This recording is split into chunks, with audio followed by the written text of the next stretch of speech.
Hola, mi nombre es Samuel Rico, pastor de Nova. Nova es una iglesia cristiana en Jalapa, Veracruz, y nuestro propósito principal como iglesia es reunirnos alrededor de la palabra de Dios. Creemos que Dios a través de su palabra es como transforma a su pueblo. Nos llama a creer, a arrepentirnos, a amar lo que antes aborrecíamos, a aborrecer lo que antes amábamos. Y entonces, antes de empezar con esta prédica, déjame recordarte un par de cosas. El propósito principal para subir estas predicaciones en línea es para aquellos comprometidos con una iglesia local que no pudieron asistir por cualquier razón a su iglesia este domingo. Estas predicaciones son un recurso para nosotros, para poder crecer, para poder escuchar la palabra de Dios. Sin embargo, creemos que un cristiano no puede existir sin una iglesia. Creemos que el contexto bíblico en el cual el cristiano crece y se sustenta como cristiano por la gracia de Dios es a través de su iglesia local, sometiéndose a un liderazgo local, amándose unos a otros, sirviéndose unos a otros, perdonándose unos a otros. Un cristiano no puede vivir su vida cristiana simplemente consumiendo predicaciones en una pantalla de su televisión, de su computadora. Entonces te animamos a comprometerte con una iglesia local. Si no pudiste asistir a una iglesia este domingo, nos da gusto que estés viendo este video. Disfrútalo, nuestra oración es que te sea de bendición. Sin embargo, si no te has comprometido con una iglesia local, mi oración es que puedas comprender que el amor de Dios se refleja en medio de su pueblo, mostrándose en la iglesia local. Nuestra oración es que Dios siga transformando nuestro país, que el Evangelio siga siendo proclamado, que la sana doctrina siga expandiéndose en nuestras iglesias y cada vez más cristianos podamos adorar a ese Dios soberano que nos ha mostrado su gracia a través de Cristo a pesar de lo que somos. Nos quedamos sin electricidad, entonces voy a hacer mi mejor esfuerzo para que todos me escuchen. Si no me escuchan, no pasa nada, pueden venirse más al frente. La gente, a pesar de las apariencias, no muerde, no pasa nada, nadie muerde. Siéntanse confianza, pueden venir, pueden acercarse, pueden escuchar la predicación, ¿sale? El día de hoy vamos a ver al cristiano ignorante. El cristiano ignorante, y podríamos decir que el cristiano rencoroso es el cristiano ignorante. Aquel cristiano que vive en rencor es aquel cristiano que es ignorante. Y vamos a ver 3 puntos bien fáciles, ¿sale? El cristiano rencoroso es ignorante de su futuro, es ignorante de su presente y es ignorante de su pasado. Ya sé que cronológicamente está cambiado, pero tranquilos, va a tener sentido cuando se los explique. El cristiano rencoroso es el cristiano que es ignorante de su futuro, es ignorante de su presente y es ignorante de su pasado. Al final del siglo XIX se vio uno de los primeros casos de fuga disociativa. Es un caso de amnesia donde la gente de pronto pierde conocimiento y no sabe quién es, no sabe de dónde viene, no sabe su presente, no sabe su pasado. El primer caso registrado fue de un predicador, de un pastor, ahí a inicios del siglo XIX, y esta persona, este predicador, Ansel Bohr, estaba predicando en una iglesia en Rhode Island, en Nueva York. Es de Pensilvania. Se encuentra en Nueva York, despierta ahí en 1887, se despierta, que está siendo visitante en esta iglesia y después va a predicar, termina el día, se va a acostar, despierta, pero se despierta sin saber quién es. No tiene idea de dónde está y qué está pasando, por qué está ahí, por qué no está en su casa, pero ni siquiera sabía cuál era su casa. No se acordaba de su nombre, no se acordaba de sus familiares, no se acordaba que estaba casado, que tenía hijos. Y para esta persona, el resto de su vida fue el tratar de recordar algo que no sabía. Ponte a pensar en esa situación. Te levantas y de pronto no sabes quién eres. No sabes qué viviste la semana pasada. De hecho, no sabes ni siquiera lo que viviste ayer. No sabes quién eres hoy. No sabes qué va a pasar en el futuro contigo. Estás totalmente confundido. Sabes, me atrevería a decir que así hay algunos cristianos viviendo en la iglesia, que no saben quiénes son. No saben su pasado, no saben su presente y no saben su futuro. Y Pablo va a describir a aquellos cristianos que son ignorantes de su futuro, son ignorantes de su presente, son ignorantes de su pasado. Y Pablo va a decir que aquellos cristianos son esos cristianos que no saben perdonar. ¿Te has ofendido con alguien?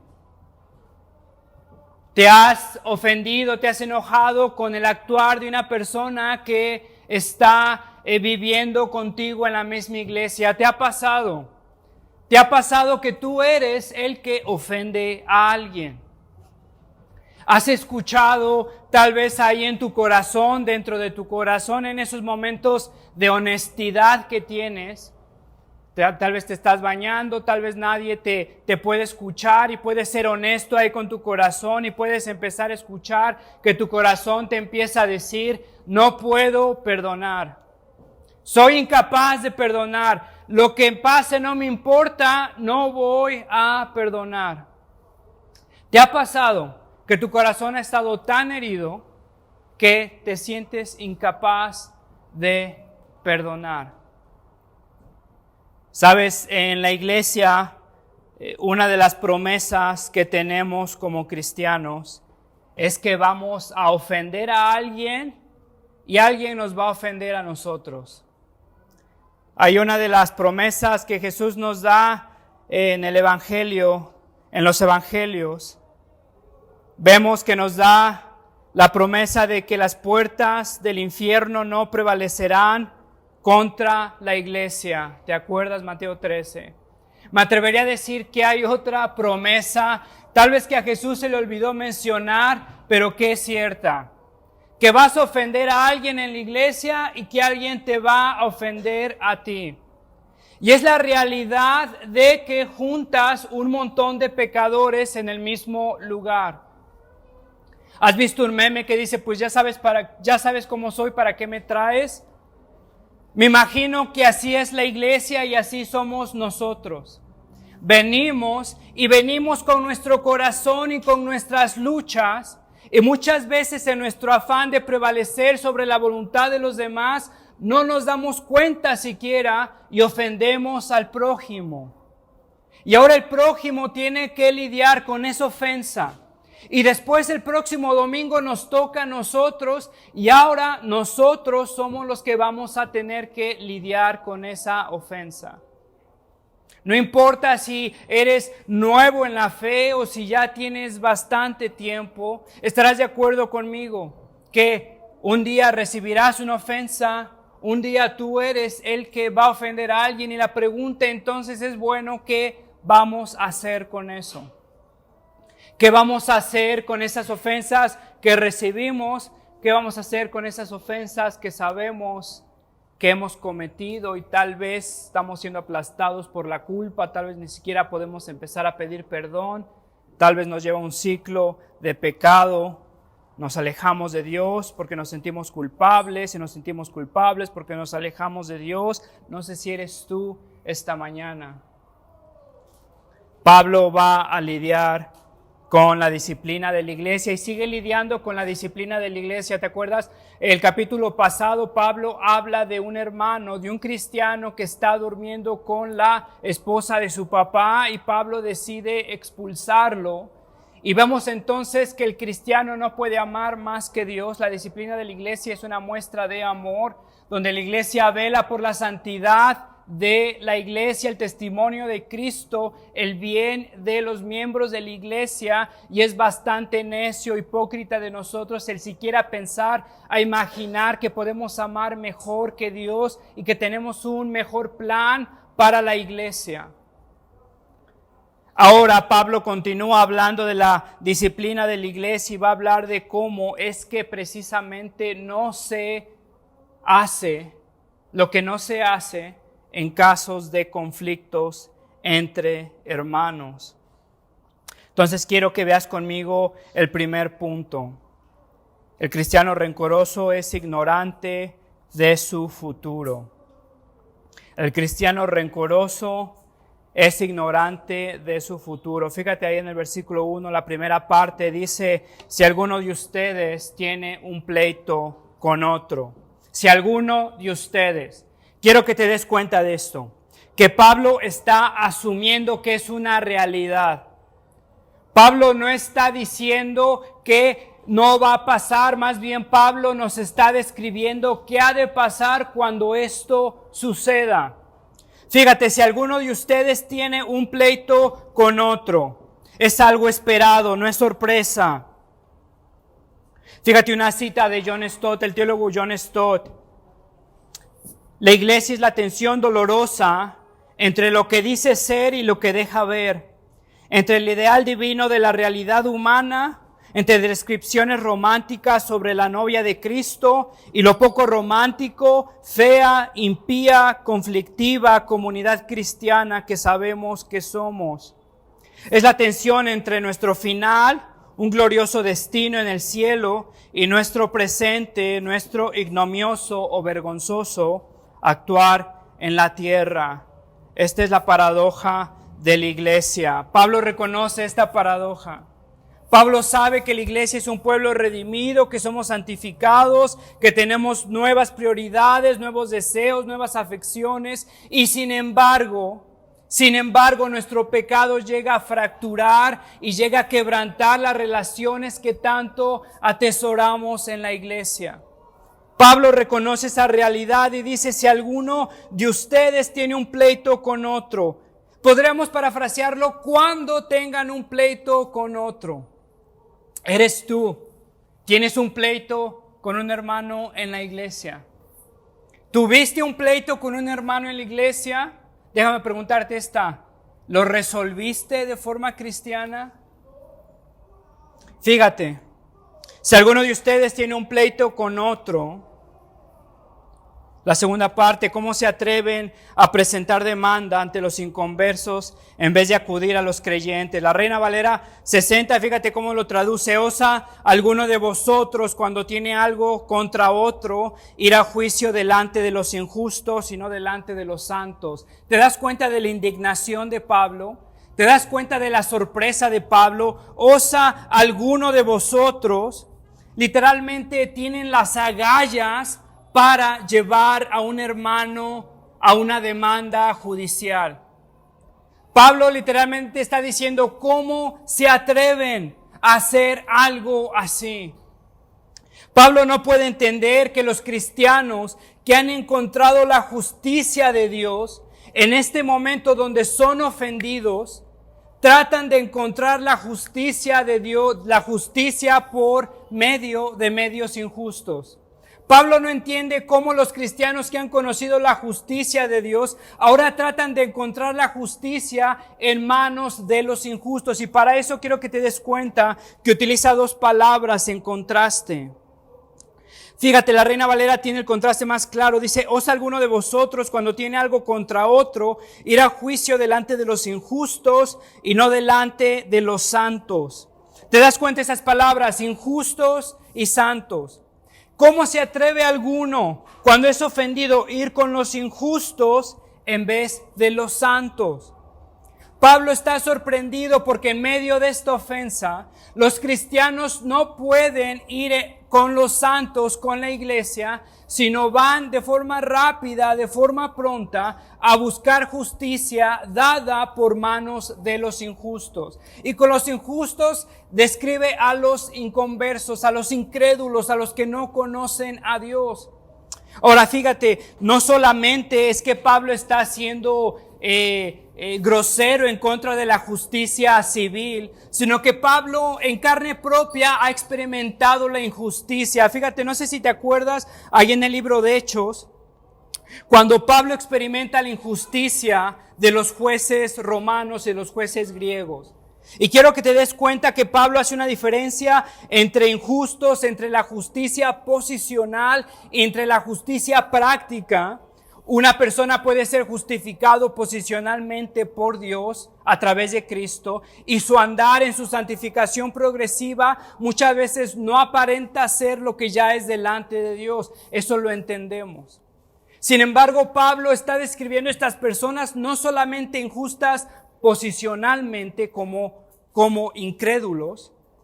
Esto utiliza este tipo de descripción en 1 Corintios capítulo 6 versículo 11. Fíjate, estos eran algunos de ustedes, pero ya han sido lavados, ya han sido santificados, ya han sido justificados. Estas personas a las cuales ellos están acudiendo por justicia no han sido justificados. Pablo está describiendo a estas personas como incrédulas, posicionalmente no han sido justificadas, no han sido perdonadas delante de Dios.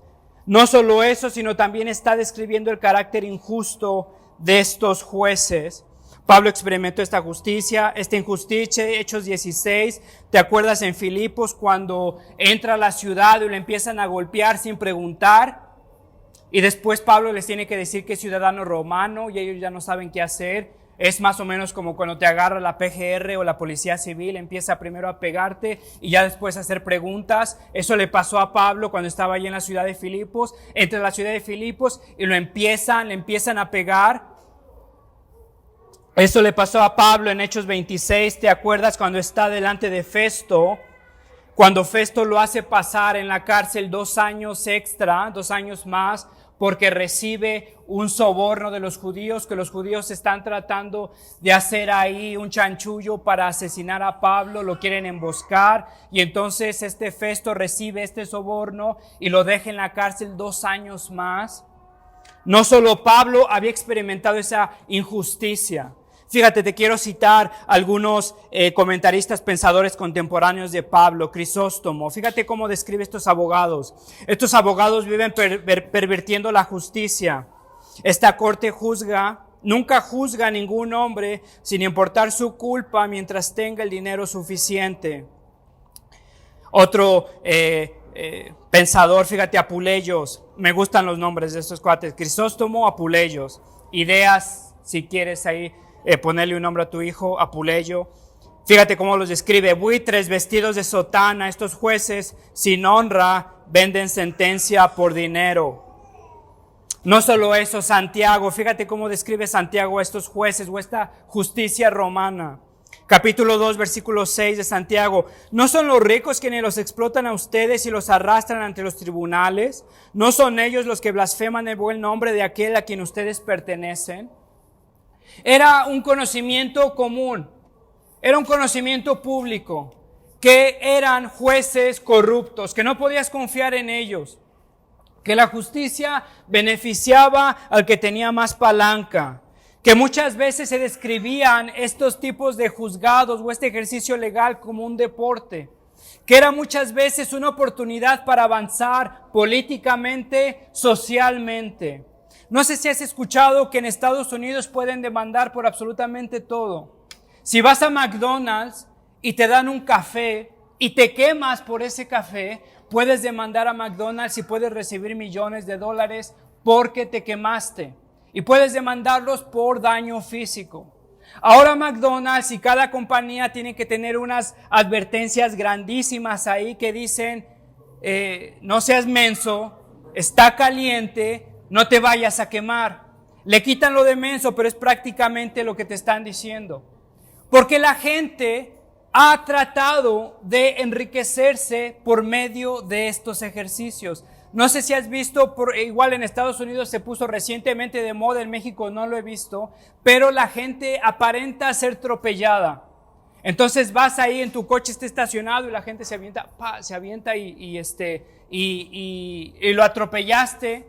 Le rompiste una costilla y ahora estás obligado a pagarle por el resto de su vida, y ahora todos quieren tener cámaras en sus coches. Era más o menos algo así. La gente utilizaba y abusaba estos recursos para avanzar socialmente, políticamente. Lo que Pablo no entiende es que estos cristianos están haciendo prácticamente lo mismo dentro de la iglesia. Estas personas han tratado, han pretendido encontrar justicia por medios injustos en manos de los injustos. Fíjate versículo 2. ¿Acaso no saben que los creyentes juzgarán al mundo? Son ignorantes de su futuro. ¿Acaso no saben? ¿En verdad no saben aquellos que se sentían sabios? ¿Te acuerdas? Aquellos que se sentían seguros no saben. Pablo les está señalando su ignorancia, no saben. ¿Acaso no saben que juzgarán al mundo? Y si ustedes han de juzgar al mundo, ¿cómo no van a ser capaces de juzgar casos insignificantes? ¿No saben que aún a los ángeles los juzgaremos?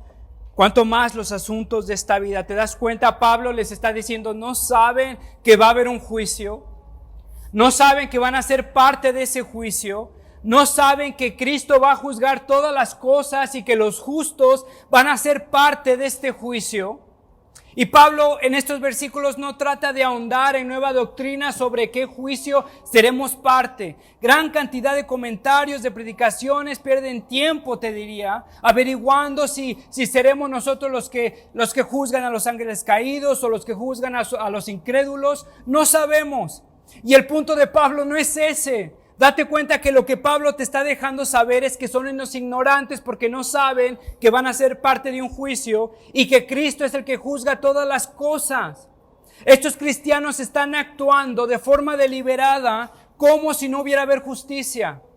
Estos cristianos que se saben tan intelectuales son ignorantes de que va a haber un futuro y de que Cristo va a pedir cuentas y de que los justos van a tener que ser parte de ese juicio. Y si van a ser parte de ese juicio, ¿cómo no pueden mostrar sabiduría en estas situaciones donde un hermano ofende a otro hermano? Ahora, déjame hacerte una pregunta. ¿Qué significa esto? Y mi oración en esta epístola, la semana pasada tuvimos un tema espinoso, este tema va a ser otro tema espinoso, después se viene matrimonio, divorcios, después se viene el velo en las mujeres, la autoridad del hombre. Mi oración es que podamos tener humildad, de que podamos discernir la Biblia, de que podamos ver si son nuestras preferencias o si es nuestra Biblia y que podamos someternos a lo que la Biblia dice. Parte de lo complicado de estas porciones, y tan complicado es que iglesias se han dividido sobre estos versículos, es que algunos cristianos entienden que esto es una provisión para todos los cristianos y para todas las iglesias para buscar justicia legal fuera de la iglesia. No te miento. En Estados Unidos, en la iglesia de mis suegros, una iglesia de años, se dividió sobre si una persona, uno de los ancianos que había abusado sexualmente de un miembro de esa iglesia, debería de ser responsable ante las autoridades o si era suficiente con ponerlo en disciplina delante de la iglesia. Tan complicado fue ese tema que la iglesia terminó dividiéndose. Aquellos que querían llevar a ese hombre delante de la justicia prefirieron llevarlo delante de la justicia. Aquellos que vieron a estos actos como actos incrédulos, como actos de personas que no aman a la iglesia, se separaron y entonces la iglesia se dividió sobre esto. ¿Qué es lo que debemos de hacer? ¿Será que la iglesia tiene prohibido buscar justicia en cada situación? ¿Tiene prohibido buscar justicia fuera de la iglesia? Quiero que pongas atención a lo que la Biblia dice. Fíjate, ve conmigo ahí al versículo 3. ¿No saben que aún los ángeles los juzgaremos? ¿Cuánto más los asuntos de esta vida? Quiero que te des cuenta que Pablo tiene en mente ciertos asuntos. Está describiendo ciertos asuntos. No está diciendo que todos los asuntos de esta vida, literalmente podríamos decir asuntos cotidianos. Los asuntos que pasan de día a día. Los asuntos que pasan de un lunes a un viernes. Los asuntos que pueden pasar inadvertidos. Los asuntos que son comunes. Fíjate cómo lo dice. Cuanto más los asuntos de esta vida. Compáralo con el versículo 2, no me veas a mí, ve a tu Biblia para que después no te enojes conmigo. Ve a tu Biblia. Fíjate cómo dice, ¿cómo no van a ser capaces de juzgar casos insignificantes? ¿Te das cuenta que Pablo está describiendo algo aquí? Y si no, me pongo mi micrófono para que no esté... Bueno, todavía falta, pero ya tengo mi micrófono. ¿Te das cuenta que Pablo tiene en mente algo aquí? Hermano, pon atención a esto. Porque después puede ser que tu opinión o tu preferencia violente la unidad de una iglesia sin que te hayas sometido a las escrituras primero. Date cuenta que Pablo tiene en mente una situación aquí y un tipo de situación aquí. Entonces primero dice casos cotidianos y después dice casos sin importancia. ¿Cómo no van a ser capaces de juzgar casos insignificantes, cotidianos, insignificantes? La Reina Valera, fíjate cómo lo dice, sois indignos de juzgar cosas muy pequeñas. La Nueva Versión de las Américas, fíjate cómo lo dice, no son competentes para juzgar los casos más sencillos. ¿Te das cuenta que tiene en mente casos insignificantes, sencillos, cotidianos? En otras palabras, podríamos decir que son pertenecientes a la corte civil o no a la corte judicial. ¿Sabes cuál es la diferencia entre un caso civil y un caso judicial? Un caso civil son pleitos entre dos personas. Un caso judicial, un caso criminal es cuando se violenta una ley. Estas personas son incapaces de discernir casos insignificantes.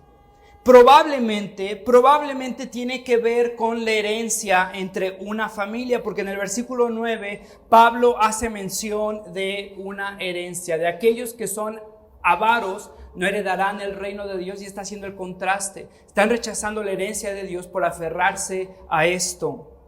Entonces, date cuenta que Pablo tiene en mente una situación específica. Te diría que si hay un caso donde se violenta la seguridad, el bienestar de otra persona, tendríamos que platicarlo en la iglesia, pero la iglesia no tiene prohibido, la iglesia no está vetada para buscar justicia de forma legal. Y este ha sido un malentendido muy doloroso, muy grave en muchas iglesias. Te diría tradicionalistas en sus tradiciones, pero incapaces de discernir lo que la Biblia dice. Pase lo que pase, tienen prohibido buscar justicia legal. Pablo no está prohibiendo buscar justicia legal. Pablo está criticando a aquellos cristianos que son incapaces de perdonar los casos más insignificantes y están escalando cosas cuando ni siquiera lo han filtrado con el evangelio.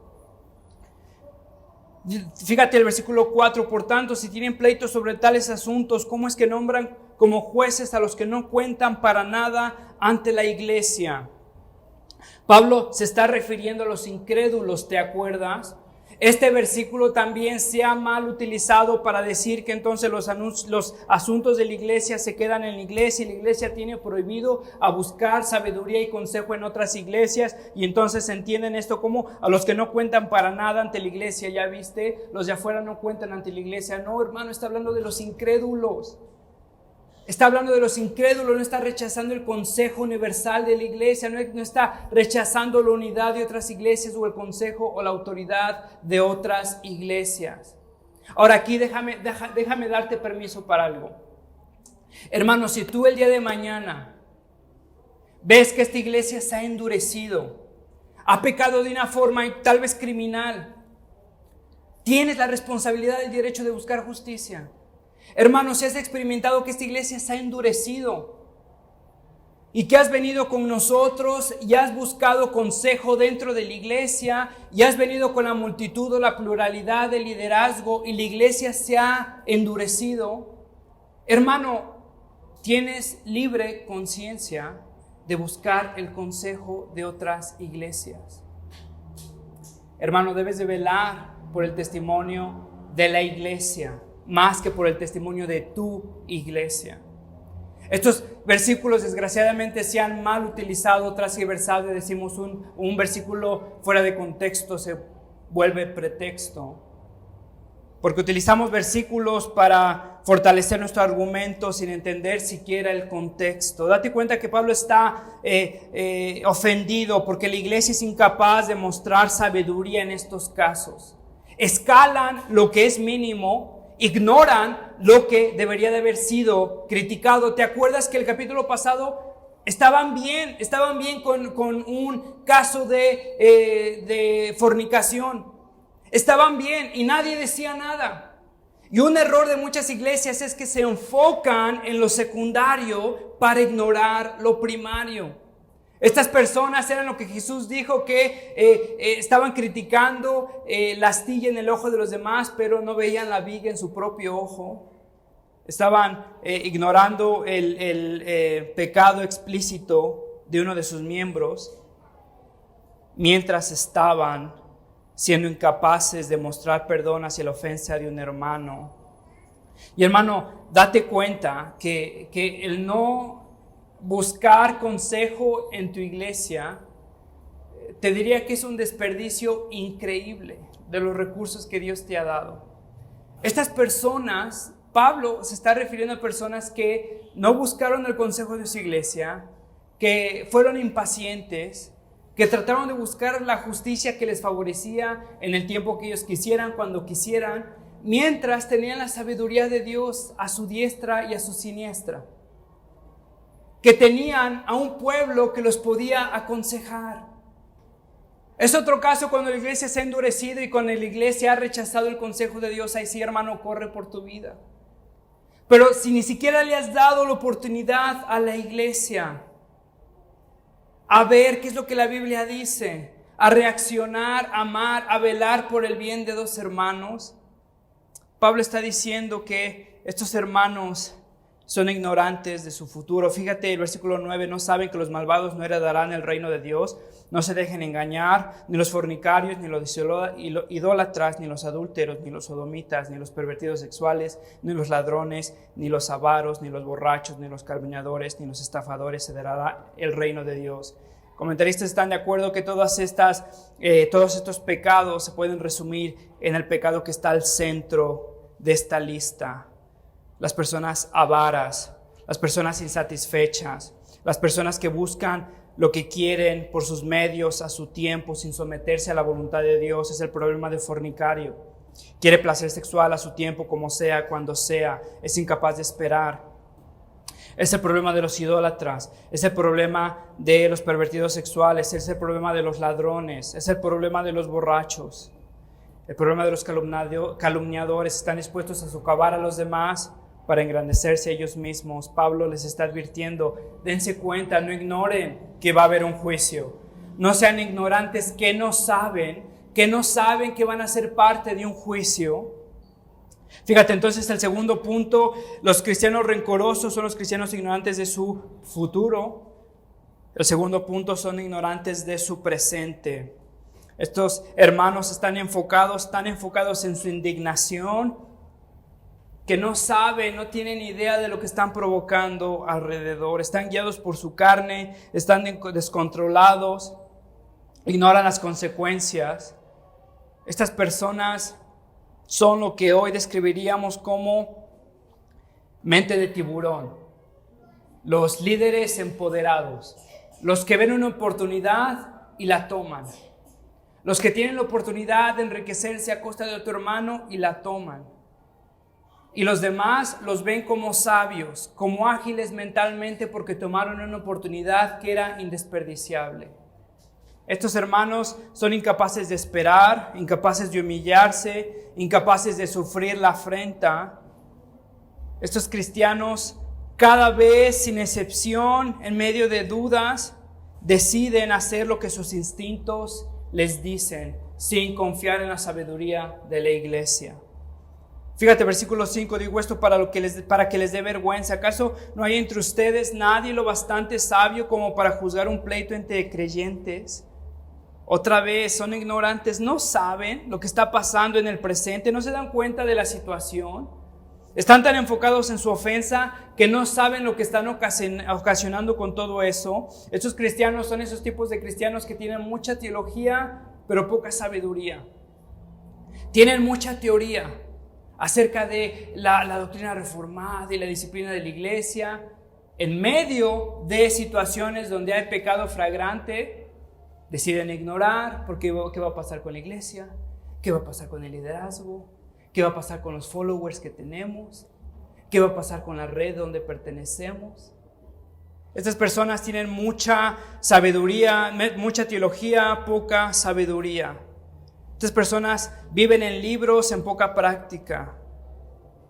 Estas personas ignoran la situación en la que viven, ignoran lo que la Biblia dice. Versículo 7, al contrario, un hermano demanda a otro, y esto ante los incrédulos en realidad, y es una grave falla el solo hecho de que haya pleito entre ustedes. Date cuenta cómo Pablo está describiendo pleito en familia, entre hermanos, un hermano contra otro hermano. Imagínate que demando a mi hermano y después regreso a la casa y está en la mesa mi hermano ahí, y estamos comiendo y estamos tomándonos un café. ¿Crees que eso pueda pasar?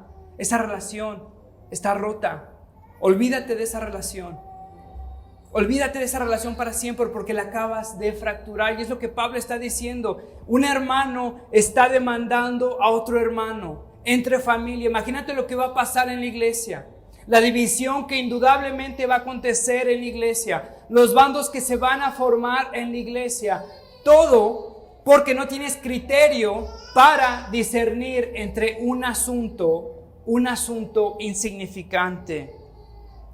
Fíjate, y esto ante los incrédulos. Déjame decirte algo. Pablo está ofendido. Pablo está indignado porque la iglesia está dando un espectáculo delante de los incrédulos. Hermanos, hay hijos que su corazón ha sido endurecido por el testimonio de sus padres. Y hermanos, me ha tocado platicar con sin número de jóvenes así. He experimentado la pérdida de testimonio de muchos amigos de mi universidad que han sido endurecidos por el testimonio de sus padres. Imagínate la hipocresía que han de vivir en medio de sus casas, las apariencias que han de vivir en las iglesias y la realización de que el evangelio no tiene tanto poder como sus papás dicen que tiene.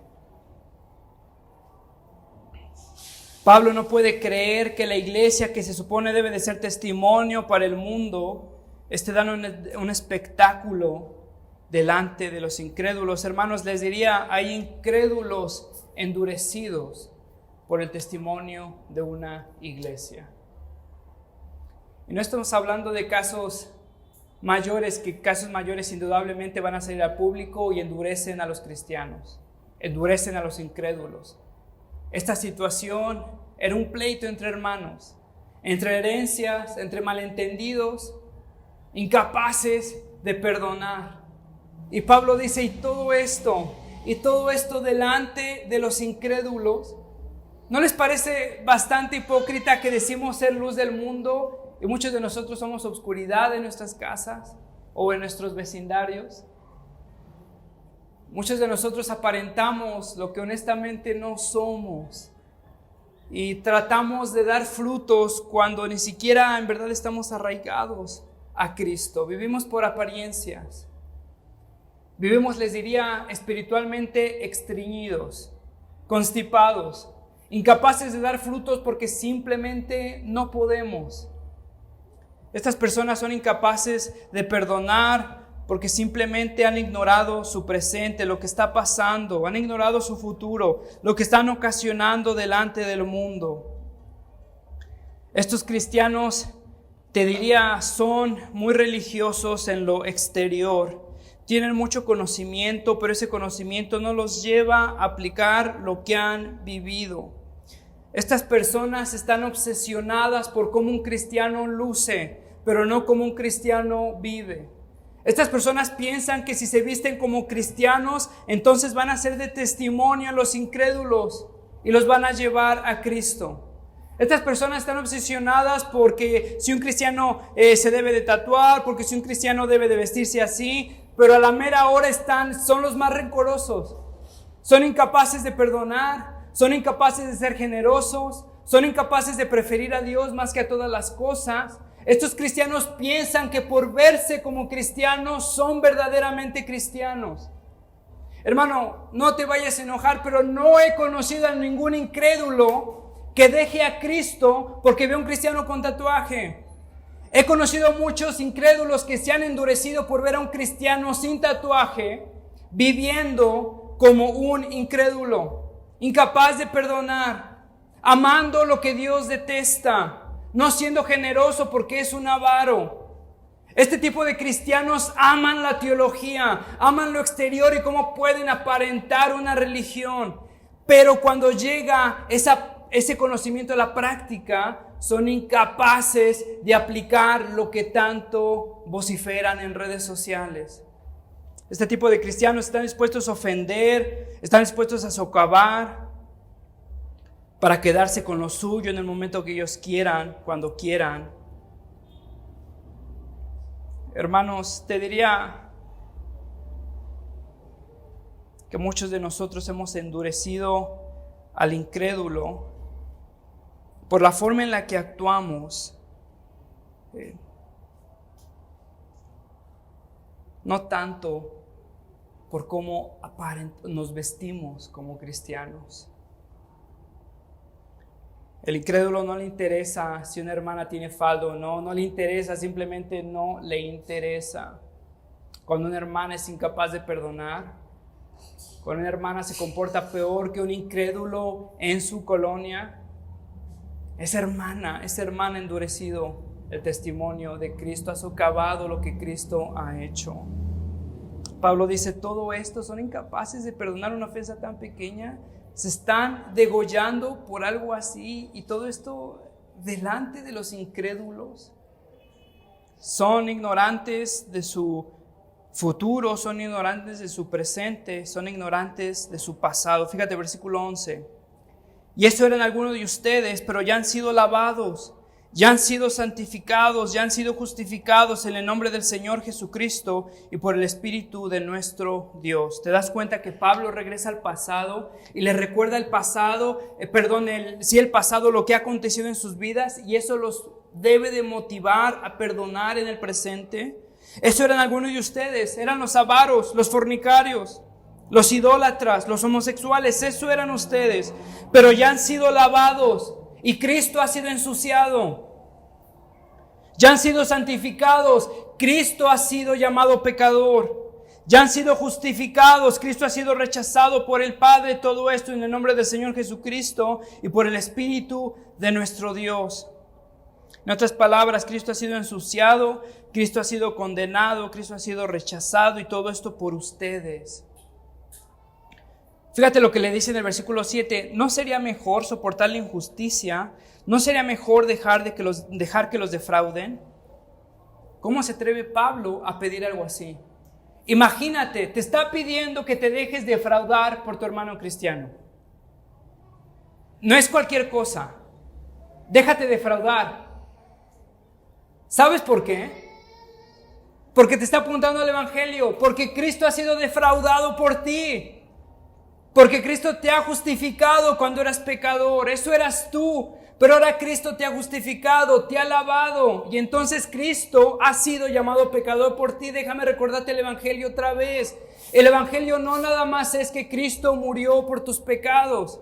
El Evangelio es que Cristo murió por tus pecados y te vistió con su justicia. Aunque no lo sientas, aunque tu conciencia se traicione, tú eres, si estás en Cristo, justificado permanentemente, incondicionalmente delante del Padre.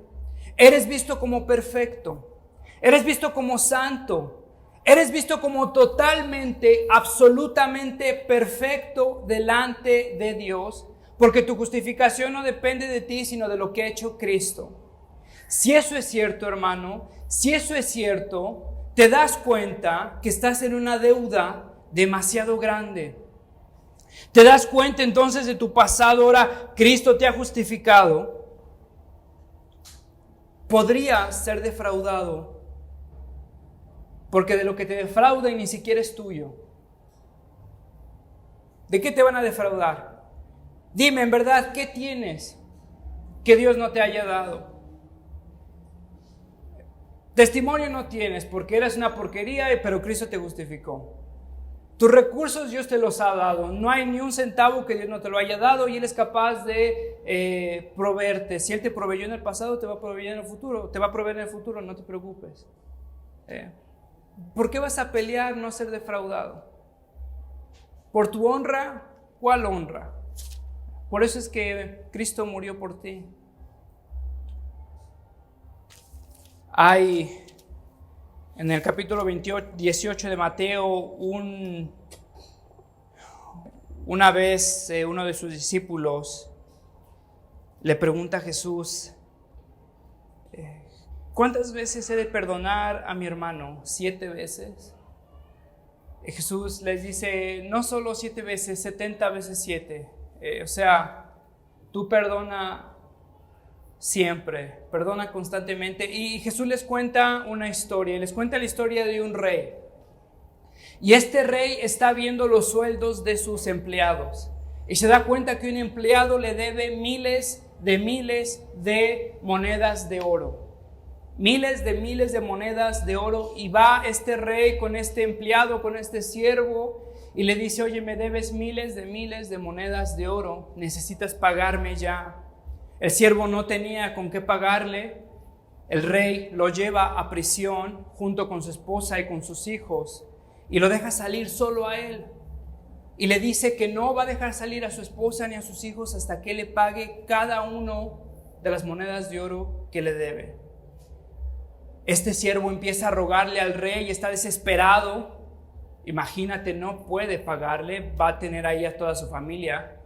Y empieza a rogarle y a llorar que le dé una oportunidad, que puede pagarle si lo deja salir libre. El rey se conmueve, deja salir a este siervo y este siervo se reúne con su familia y ahora este siervo va con su amigo que le debe 100 monedas de oro. No miles y miles como él le debía al rey, sino le debe 100 monedas de oro. Va con su amigo, lo agarra del cuello y lo obliga a que le pague cada una de esas monedas y lo lleva a la cárcel. Todos los siervos que estaban ahí se entristecen junto con este siervo que no podía pagar, está en la cárcel, sabe que no va a salir.